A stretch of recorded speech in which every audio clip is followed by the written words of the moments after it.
So this is another edition of Stuff I Own and another figure. It is a fully articulated figure, although I really am hesitant. I'm not planning on showing any of the articulation because I'm holding my camera with two hands so that I can really get in here close. This is from Justice League. This is Superman, obviously, and we're going to take a look at his facial sculpt because in the case of a high-end 1/6 scale 12-inch figure, the facial sculpt is expected to be just about perfect, eerily accurate. So this is Henry Cavill. So take a look at that facial sculpt, and you can tell me whether that looks like Henry Cavill, if they nailed it. I'm not sure it's perfect. I think it's very good. The hair is molded on there. It's plastic. It's not individual hairs, but you could see the detailing and the realism, the shading. It is pretty dramatic. And even, you can even kind of see like the glistening of the eyes. I can't really see quite here, but in person, they use a paint that kind of gives it a, uh, a realism to the eyes. And you can see all the detailing on the costume. So this is the costume that was used in the film, The Justice League.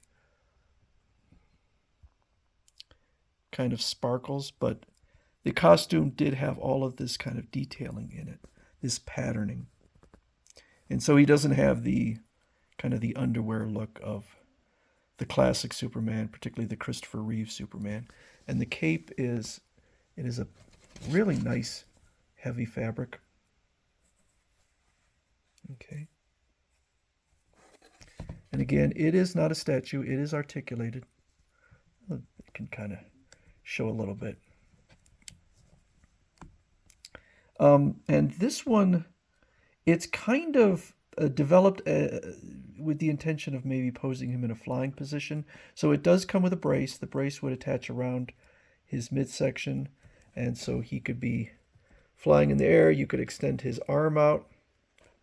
And so one of the things that maybe a mild criticism about this is you can see how it's kind of bunched up here. There's a crease.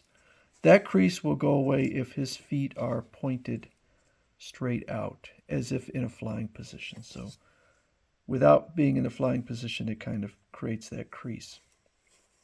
But of all the figures, the Justice League figures, and of all the Hot Toys, I don't collect a lot of Hot Toys figures because they tend to disappoint. This is my favorite. This is the one where it did not disappoint at all. I also have Wonder Woman, The Flash, and Batman. Two Batman, actually. And the reason I didn't get Cyborg is because I just hate the design of the his outfit in that, and I was not a big fan of the Aquaman. So I have an Aquaman Mezco, which is the classic Aquaman, but I'm not really into the look of the Mezco Justice League Batman. So it's got some really, really fantastic musculature.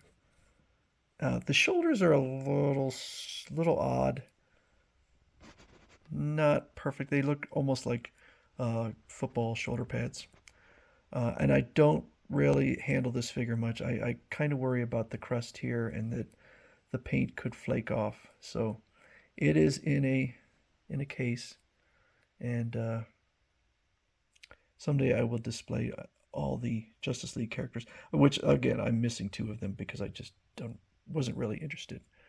But these Hot Toys are very popular. They produce a ton. There are so many. I could just collect Hot Toys and nothing else, and I'd have a heck of a collection. But I only buy the DC ones. I guess maybe that is all I've bought is DC for Hot Toys. But I just wanted to show that facial sculpt and what you can expect in a high-end 1/6 scale figure. So I'll be showing some more later, but next time I think I'll get back to Mezco.